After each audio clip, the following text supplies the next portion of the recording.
Welcome back to All the Cars I've Loved Before, your authoritative podcast on automotive nostalgia, where every car tells a story, every car has a culture. Hey, it's time to plug in, dust off, and let's fire up this beast and see if it'll start in cold weather. Speaking of cold weather, I'm a little under the weather. I'm here in the panhandle of Florida. It is going to snow tomorrow. That hasn't happened. Definitely not since I've been down here. But wherever you are, I hope you are warm, safe, dry, driving the car of your dreams, and it fires up every time you turn the key. Let's welcome our new listeners. In Winchester, Illinois, welcome. In Mesa, Arizona, welcome. Feel free to, we always love getting emails from the new folks. Let us know what you think about the show. Ensure, please, to write a review if you like what you hear. Tell a friend. Forward to the degree possible. Let people know that we are on your preferred podcast platform, streaming device of choice here. And we have some new special listeners. Again, the show is international. This is my favorite part. We have some listeners in Nigeria. Welcome. Feel free to reach out, email, send us a picture of what you drive. We love having international guests, as well as Pakistan on the other side of the world. So pleased that you're aboard. Feel free to reach out, be part of the conversation and community. Speaking of community, my co-host, Doug, how you doing, partner? Doing great. Great to be back here with you. Look good, sound good. And by looking good, I dig the shirt. And if you're listening to this as opposed to seeing this, you will, you got to check out his shirt. It's Freesia Brothers of one of, let's see. Greenwich, I don't know. Greenwich, Connecticut. Guinevere Freesia, who's on the show, had been on the show. Just a delight. Wonderful person. Really good champion of helping us spread the word. And let's see, are you standing up right now? Can we get a full shot? Yep. It's really a great shirt too. Yep. All things air cooled. For those who can't see it. That's right. Vintage VWs. I think they'll do anything. They'll from the top to the upholstery. Greenwich, Connecticut. They can handle it all. Feel free if you're in the neighborhood to stop by.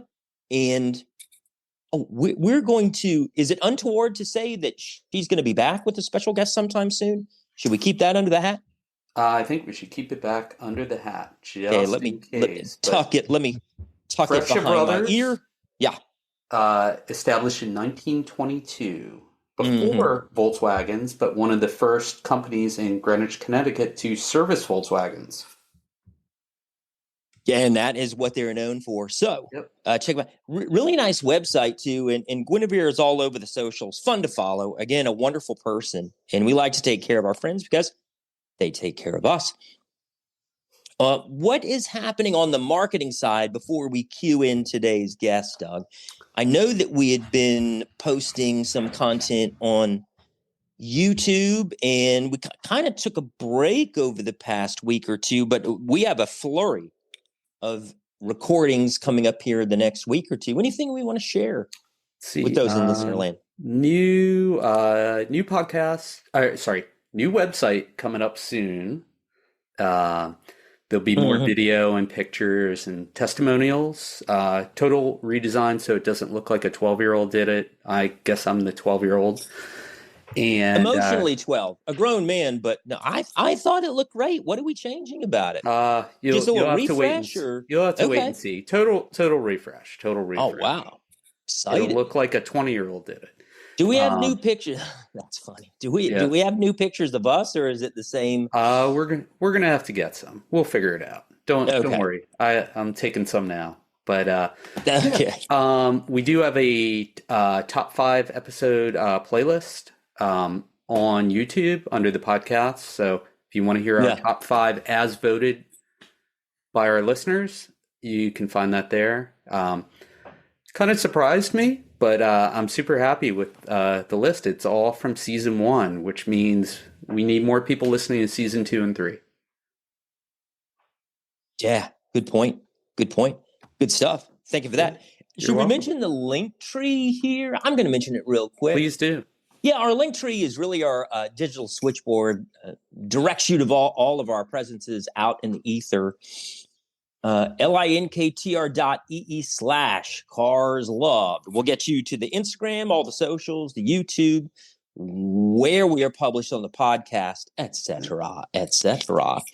I think that brings us to today's very special guest. And Doug, how did he come to land in our garage, so to speak? So I bumped into Brian, almost literally, but not exactly. Brian saw me in the parking lot at Annapolis Harbor Center in Maryland, and of course I was in my DeLorean. He pulled up beside me, asked me some questions, and then Christian, you may remember this. I go into Barnes and Noble and I called you and I said, "Hey, this guy just asked me a couple questions." He's like, "God, I hope you can find him. Give him your business card." And so, sure enough, I turned around. There was Brian, and gave him his business card, my business card, our business card, and we just stayed in touch. And turns out Brian's pretty interesting in cars. He's got a great history, native Maryland guy, and his dad's real interested in cars. He grew up with them, and there's a family thing that has been on the big screen that we'll talk about later today. So Brian, welcome. How are you this fine afternoon? Thank you. I'm doing well. Thanks for having me. Also trying to stay warm. We got some very cold frigid temperatures coming the next 24 hours in Maryland. But no snow. No snow. There was going to be an inch or two, and they took that away. So maybe next week, I guess we'll see. You sent it all down to Florida. Thank you for that. Yeah, you're very welcome. Not really. Yeah, I have no idea what's going to be happening. Kids in the streets with snowmen, but yeah, they won't know what to do. No snow shovels on sale in Florida. I tell you what, the last thing before I moved from the Mid-Atlantic to Florida is I had about 3 or 4 snow shovels, and I pitched them in the garbage can. It was very poetic, and I said, "Never again, never again," as I pulled away laughing. And that's, karma coming back around. But speaking of karma coming back around,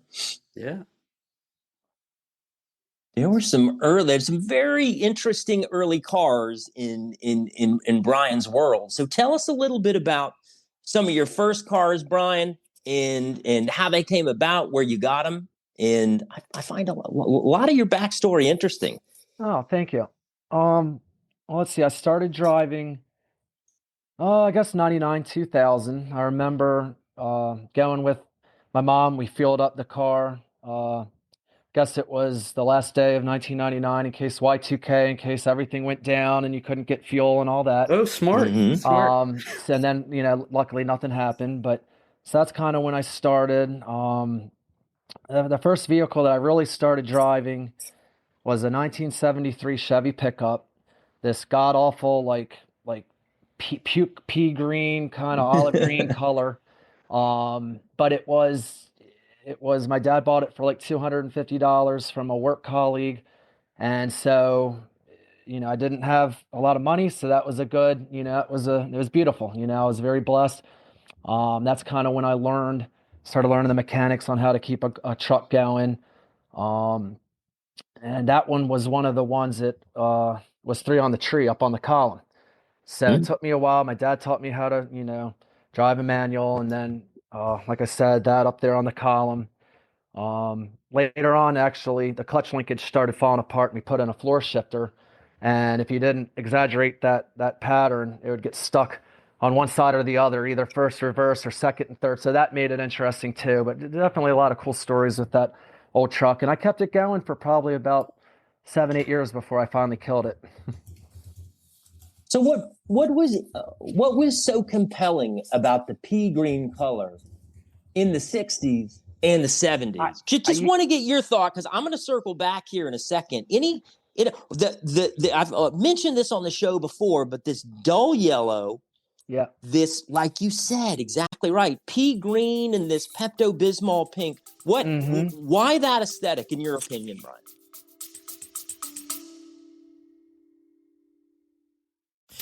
Hi, this is Christian with To All the Cars I've Loved Before, your authoritative podcast on automotive nostalgia. Hey, have you ever thought to yourself, I love this show so much, I wish it would come out weekly instead of bi-weekly? Well, guess what?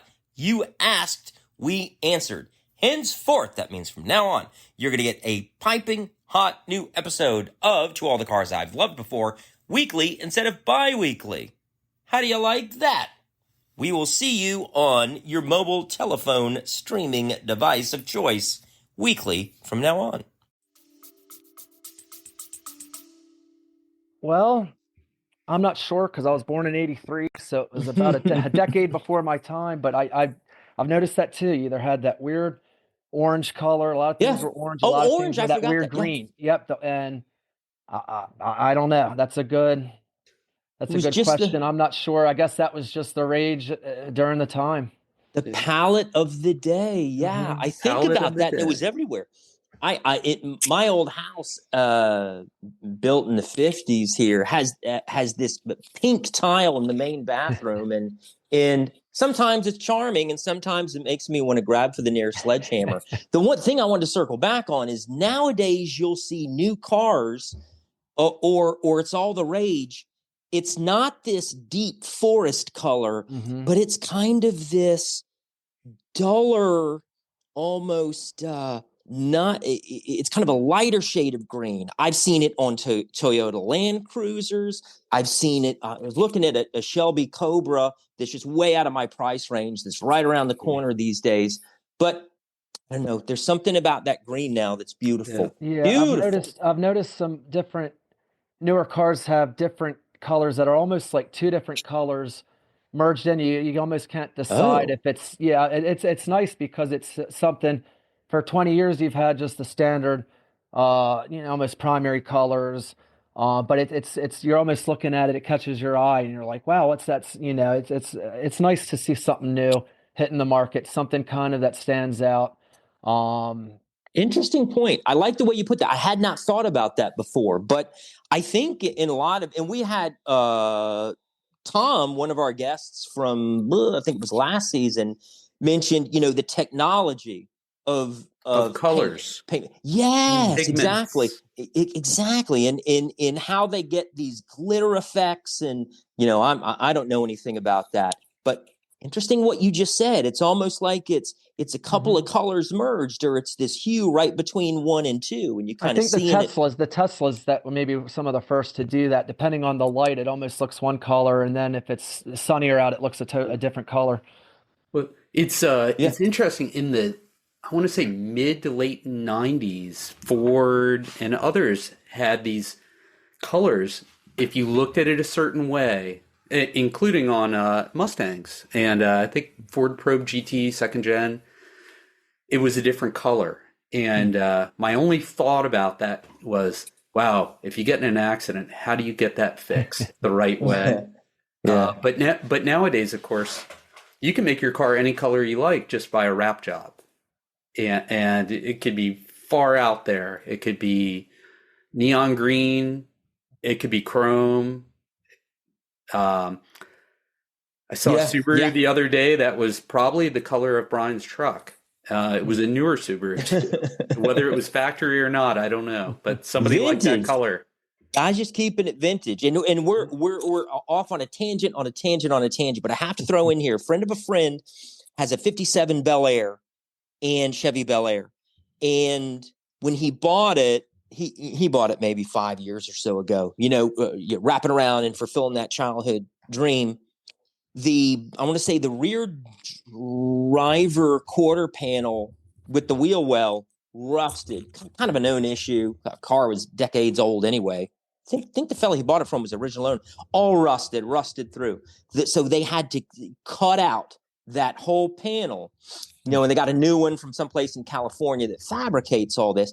They were able to color match it exactly. When I saw it, I said, there's no way. You're telling me they were able to color match this exactly? How'd they do that? He said, you'd be surprised at what body shops can do these days. He said, you'd be shocked. And all right, so before we move on to the next car, I'm going to hand it over here to Doug, who wants to climb in the rest of your cars here. But yeah, what is it with the? And we mentioned this before in previous episodes. When did buying a $250 car stop? I think that's the greatest thing in the world. I wish they'd bring it back. I just bought my middle son his first car. When did that stop, and can we bring that back? What do you think, Brian? Well, I don't know if we can go back. I do know that about around 2019, I want to say, my dad and I did buy another truck for it's $500. It's a Ford. I think that one's at 85. Oh, And it was super somebody, a cool. work friend, somebody that my dad worked with. He lived out in Frederick, Maryland. And he said, "Hey, I got a truck. I'm selling it. I don't need it, this and that." My dad finally asked me, "I don't really need, we got a couple trucks, but how much?" He goes, "Well, for $500, it's yours." He says, "I can bring it next week." He said, "Okay, sold." He goes, "Do you want pictures of it?" He said, "If you can drive it from Frederick to Pasadena, Maryland, I don't need to see it. I don't care what it looks like. For $500, I'm not picky." And that one is actually the two-tone, the brown and green. And that one's another manual, which I actually prefer manual over. It feels like you're more one with the machine. Absolutely. And $500. Now that one needs the distributor, needs a little work there. And then yeah, $500. I went halvesies. He went halvesies. I really feel like COVID, the economics, Yeah. the finance, everything got turned upside down. You can't find things for under 4 or 5 grand now. It's hard You're for reading my something mind. running. Yep. Exactly. That's what I said. Doug, we have to print on bumper stickers or a T-shirt or something. I don't know the exact wording, but for $500, I don't need pictures. I think that is a brilliant life rule. If you can get it here, yeah, for 5 C notes, I'm all about it. But Give me 10%. Give me 10% of the proceeds. Yeah, And you you can got have it. That's brilliant. You got it. Yeah, there is something magic I'm finding here around. There's something magic about that $4,000 number. It's almost like $4,000 now is like the 250 of 20 years ago. I forgot all about this. Yeah. I sold a little compact of mine for like 300. Go ahead, Doug. No, I was just writing it down. It's a great, Well, but great before quote. we move on, I got one other local. It was one of the local lemon lots where they sell used cars. A couple weeks ago, I found it was a Dodge Shadow. I thought it was a Dodge Spirit at first, but it was a Dodge Shadow. Ooh. 93, I want to say, with 55,000 miles on it. He was asking $2,500. So I called the guy because my niece is getting ready to drive. I said, "What's up with this?" I said, "What, did an older person have it?" He said, "Bingo, older person had it. It was, hardly driven. It's older. None of my family wants it. My kids don't want it." So my sister said her daughter, same thing. If it doesn't, it could be a little ugly, but it's not $20,000. It's $2,500. I called back a day or two later. Somebody from the Eastern Shore actually came and looked at it, gave him $500 deposit, and said, "I'll come back with a trailer tomorrow." So we missed that, but it was a unicorn for $2,500, and it's running. Absolutely. It does. Who cares if it's 30 years old? You might have to, just a couple little things here and there, but it did look nice. So it can happen, but it's very hard. I dig it. I dig it. They're out there. They're out there for sure. So I think Doug wants to know, and I will hand the baton off. I will hand the 3 on the tree off to Doug. Doug wants to know what happened to that first car, and then he wants to get into that next car. Yeah. Well, old P Green, actually, what finally killed it was I was going to AACC, was going to school, and I was driving around the back parking lot, and somebody ran the stop sign. I could see they were not going to stop, and I mashed that brake all the way, and the booster broke. That plunger went through, and I lost my front brakes. I believe I only had back brake power, so the drive home later was a little dicey, only having back brakes. And seeing as my dad bought that one for $250, I just felt like it wasn't worth putting any more money in that one. My dad had me cut the transmission out because it was a rare short transmission. And he said, "Somebody will want that." There's a whole bunch of stuff we were going to take to Carlisle here in another year or two. We could sell a whole trailer full of rare things. But I cut that out. Cut, I think, the seatbelt out as a little reminder, a little memento. And I don't remember if I got some money for cash. I think somebody might have come and picked it up for $200. So we actually got $200 back from it. And yeah, I just didn't feel like fixing I actually mothballed it once before because I had a 95 or 96 Grand Marquis. And then June 6th of 2003, I totaled that. I wasn't paying attention, didn't look at the light. And so I only had that for a few months and I wrecked that. And so I went back and apologized to the truck, pulled it out and I said, well, you're now my primary vehicle again. Mm-hmm. Yeah. And you have a bunch of parts, right? That you're going to take and maybe for our listeners, I know about Carlisle, but maybe you could talk about it real quick. And if you've been there before. Yeah, I don't think I've ever been. My uncle, other people in the club, the car club, the other guys that we associate with, it's come up, and I just know that's a big meet on the East Coast that you can go and get all kinds of odds and ends things. Now, of course, this is all pre-advent of the internet and stuff, but still just the culture there. And I brought it up to Dad. I said, "There's a lot of stuff here that." I don't know about, one day when you're not here, unless you label everything for me, I'm not going to know what all this stuff is. And I said, we need to maybe we can maybe make a few thousand. We can bond, take some stuff up there and maybe sell some stuff, give it new home. I'd love to see it, and the heart beating again and something else. And, it's great. We can make a little bit of cash, clear up some stuff, less work for me to do. However many years down the road, and like I said, just a good bonding experience, and it's just a big car swap meet, and I'm sure I could get some good merchandise, maybe get another cool shirt or something while I'm up there. Yep, and they also have certain days where it's only certain types of cars or make and models, right? Like they might have a Ford specific show, or they might have a 50s specific show where they have those vendors. Yeah, I think that's right. Okay, gotcha. Okay, I guess I know more than I thought about it, but Carlisle, Pennsylvania. So that's a big end of summer event, if I remember correctly. But yeah, so you had some interesting cars, but you're also a motorcycle guy, right? Yep. I have a 95 Harley Electra Glide with the Evolution motor. We wanted something, I wanted a bike. I wanted a real bike. As a younger man, I had a Honda Enduro and I had tags on it for a while. But I wanted a real bike. So found one for, I think it was like $4,000 or something. And my dad said, it's carbureted, stuff we can work on without needing a $5,000, $10,000 computer that can, diagnose and do everything. So, we went ahead and bought it. A few years back, about 3 years back, I went and I got basically what I call a super tune-up. Took it somewhere. It was a little bit outside of my area. Wanted it safe mainly. I have two younger kids, so I wanted it safe. So I basically bought it back again. It was almost $4,000 for everything I got done, new tires, this and that. And Four? You did well. Yeah, not too bad. It was a local guy down in Calvert County. So yeah, and the main thing it rode so much better. I said, wow. I said, Sure. when you kind of get, but kind of like when you're nose blind to certain smells that you're used to and stuff, you're like, man, I didn't realize that everything was tight again. Everything was nice. And so yes, I enjoy, and it's the wind therapy. Like there's nothing like getting out there, and you can't, I tell people, if you're upset or having a bad week, you can't stay mad on a bike, not for long. Yeah. That's interesting. I never had a bike. I did have a friend who had one. Probably shouldn't have had one that I rode around the back with him without helmets and all that dumb stuff. But I mean, it could be 100 degrees out and you would go out and you would cool off so quickly. I was a convertible guy back in the day. I'm still hoping to get back into a convertible again. But yeah, the bike was pretty cool.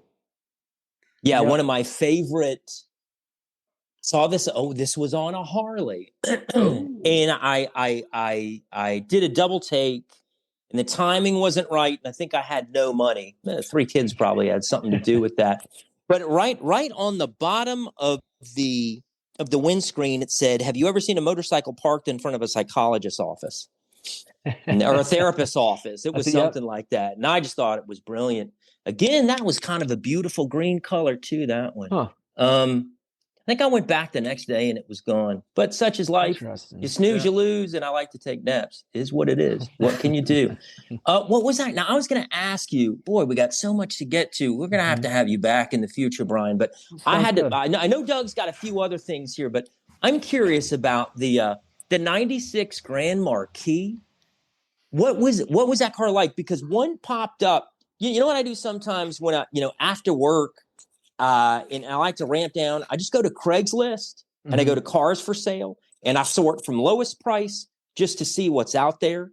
And a Grand Marquis popped up, and I think a town car of the same vintage, not too long ago. So that's a big V8. That's an enormous American car. Of course, they don't make Mercuries anymore. What was that car like? What do you remember from that car? It was nice. It was funny because, I mean, I was 19, 20 years old. So, I mean, my dad got one for mom. So it's basically the hand-me-down. When my mom was done with it or started having some issues, then, I would get it. It would become mine. And it was just so smooth. People teased around, said, oh, you're like, that's an old person car. But it was nice. It was very smooth. It was safe. Like I said, I got in an accident. Was already thinking about the weekend. It was a Friday, and it's safe. I mean, it was like a little tank. I got T-boned. The guy that had the right of way hit me. Airbags deployed, and that was the worst injury. Was my cousin got a little bit of airbag burn, but everybody walked away. Everybody walked away. It was a great car. It was like you said, it was the V8, but you still, if you babied it and didn't get too crazy with the gas, you could get close to 20 miles a gallon out of it. Over 20 with highway. I don't think it was a big 8. I want to say it was like maybe a 4.6 liter rear wheel drive. Yep. So those cars, they just drive, man. Steer, no torque steer, just smooth as butter. Well, it's basically the Crown Vic platform. So I'm Absolutely. A local officer for the longest time, police officer. We had the Crown Vics. I loved them. And then we switched over to a couple other things. Now we all have the Ford Explorers. And it's good. It's a lot of room. It's nice to not have to crawl out of a vehicle. You hop out. It's good on your knees. I always like the Crown Vics, or in this case, the Marquis is basically just the higher model. Gotcha. A couple extra bells and whistles. It's funny. That brings me back when I was post high school. I was doing some work with some who's actually repairing ATM machines or refilling them, and it was near Anne Arundel County Police Headquarters. So it was a lot of county police officers when they were not working. And that was their side job, if you will. And I remember talking to one of them, and I said, "Hey, why do you that's when the Tauruses started coming out, or Tauri, and he had a Crown Vic, and it had to be probably 1992-ish, 91, 92, and he said, sit inside the Crown Vic, and he's like, the Taurus is not this comfortable, not even close." And so that was his thing. We also went with the Chevy Caprice a little bit. Yes. And for a few years there, we had some of them, had the Ford Taurus. I mean, the Crown, also the trunk. I like the layout of the Crown Vic's trunk. The Taurus was deep, but then you can't get to some of your equipment back there. It was just, it was wide, big, a nice trunk. Like I said, the steering, the handling, it was luxury. Yep. Yeah, good point. American luxury. I like that. That. So I tell you what, go ahead. Doug wants to hop in here, but all I wanted to say, Doug, is I know we got to wrap up here in the next few minutes. Doug will talk to you about cars all night, Brian. So I'm trying to get you out of here on time, but I would like to chat a little bit about the 2020 Hyundai Venue. But Doug, let me toss it over to Doug. There's something else interesting in your past that we got to get to. Well, we were talking about these, the Grand Marquis, the Crown Vic, right? These big vehicles, right? And I just think about a bus. Perfect. And Brian, you told us, you started telling us a great story. We had to save it because we want all our listeners to hear it. But tell us about the 1954 Chevy School Bus that your family has owned for I don't know how long, and it was in a famous movie. Yes, so it actually ties into the shirt I'm wearing, an old Cumberland shirt out in Western Maryland. They have the Labor Day weekend, the Street Rod Roundup. And that was my introduction to old cars. Ever since, well, my dad had been going since the late 70s. So as a baby, I think I was almost one, was the first year that I went, and it would have been 84.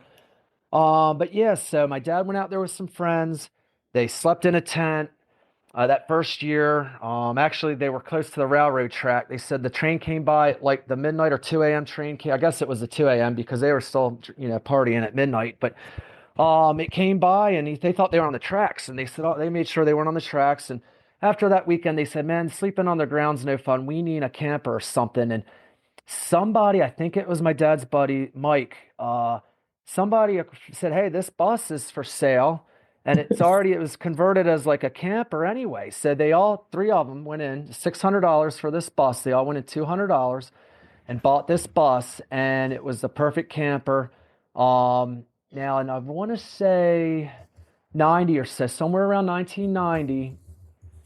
And I forget the producer, but they wanted to do this movie, Cry Baby. Johnny Depp was in it. And they came, somehow they found my dad, and they said, look, this is the only running full-length bus that's still running on the East Coast that we can find. Can we, use it in this movie? Now, at the time, the bus was beautiful paint job, flames. It was black with flames. And my dad said, well, I don't know, this and that. And they finally worked out a deal, monetary value. And my dad had them insured for, I think it was 10 grand. And he said, well, if we run a truck into it, you're filming and something happens, and you already said it's rare, 10 grand. He said he was so concerned. Tempted. No, he's so tempted to go up there and set it on fire one night and get 10 grand.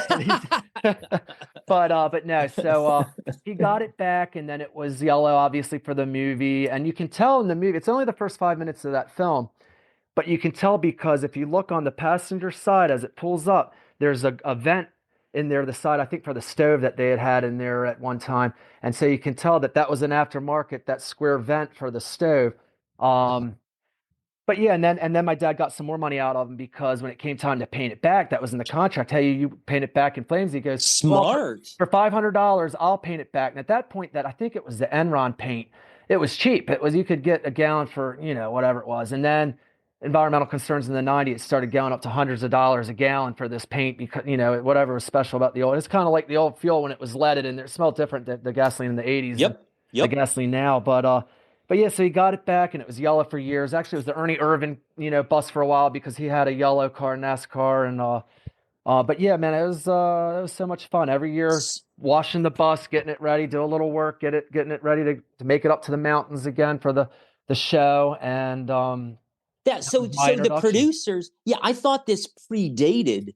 I thought your ownership, father's ownership, kind of predated the movie, but no, the producers came to your father. That's well, the movie was just set in the 50s. The movie was set in the 50s, right? That's why I believe it was 91, somewhere around there is when it came out. Yeah, I remember. I saw that in the theater. Me too. So I was just looking up. There's something called the Internet Movie Car Database. Now I'm going to spend all my time on this. Now that I found it. Oh boy. It is a 1954 Chevrolet Advanced Design is what it's called. In the movie Cry Baby from 1990. All right. Well, memory's there it is, good, and it looks like it's painted bus number 37 for the movie. Part of history. Part of Hollywood history, buddy. They had to put seats in there, the first half of the bus to, they put these bench seats in there. And I remember helping my dad yank them out when it was time to convert it back. And then at that point, he put in a bed, and he we set it up how we wanted it for a camper. And we put a table that would collapse to another bed and everything. And now, sadly, we just use it as storage. Okay. I drove it, I think 2007, I took it to 06 or 07, I took it to AACC, had some finals coming up, and I actually gave the physics professor a ride back to his car, and some of my other classmates ride back to their car. But it needs a whole overhaul, so I was hoping one day I got to find somebody with some money, and we could maybe partner up and get it restored and back on the road. We could do something with it, but we'll bring life back to it.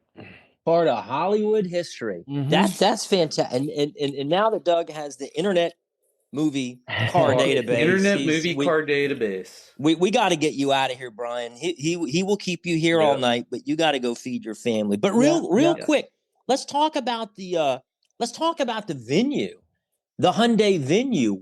Where'd you get it? Why'd you get it? And I was looking at those. They're nice and small and seem like they'd be great on gasoline. Oh, that's a fun game I play. I try to keep it over 40 miles to the gallon. It usually ends up around 35 because obviously as you drive it, and if you're local, it's slower. But you can, if you baby it, you can keep it at 40 miles to the gallon. So my wife had a little Kia Rio that she loved. It was the first car she bought. I drove it. I ended up killing it in inclement weather. I got into an accident. I rough them up sometimes, and it was such a short wheelbase. I wasn't able. I'm real proficient with driving in rain and snow and sleet and stuff, but there's nothing you could do to counter steer with that short wheelbase. So I ended up that car was sadly was totaled. So we ended up getting the venue as the replacement to the Kia Rio. It's a good car. Like I said, I use it as my little hopper. I'll run up to see dad in Pasadena. I'll take, one of the kids in the back because it's a little small. Both kids are in the back, and with the white, it's a little tight. And I put the seat all the way back anyway. So then they'll be kicking, their feet will be right there. So, but yeah, it's a good little car, good gas mileage. And, now like one day though, I will, and I'm getting to that midlife crisis point. When I find a good deal, a 2-door muscle car, late 60s or 1970s, somewhere around there. Now it doesn't have to be a Camaro. It doesn't have to be this or that. An old Roadrunner or something. Anything will be good. That's something cool. One day maybe I can have that'll be mine, and then she can have the venue, and then I can have a muscle car. Well, that car is going to last forever. So you my son, my 6-year-old, I think is absolutely. You keep the transmission. You change the transmission fluid. Keep that oil change. That's your child's first car easily. Yeah, fantastic. Well, we have had so much fun getting to know you, Brian. Thank you for taking the time. This was a blast. Appreciate the stories. A little bit of Hollywood, a little bit of this, a little bit of that. So it was a pleasure. It was great meeting you, and thank you for taking the time. Yeah, thank you so much, and I'd love to come back in another season sometime. Yeah, absolutely. You got it. You have just heard To All the Cars I've Loved Before, the high-revving, low-mileage, late model, heard around the world authoritative podcast on automotive nostalgia. Yes, heard around the world, Nigeria and Pakistan. Again, welcome, friends. Reach out. Let us know. My co-host is Doug. Reach him at doug@carslove.com. I'm Christian. Reach me at christian@carslove.com. And he was Brian. Again, it was great. Thank you for being here. Please follow, tell a friend. Check out our link tree, linktr.ee/carslove. Check out all the online presences and just an easy way to hit us up, get to know us, and be on the show, just like Brian. I'm sure we'll see you at the next local car show, showroom, race strip, or concourse. Thank you for listening. Keep the rubber side down, and we'll see you next week.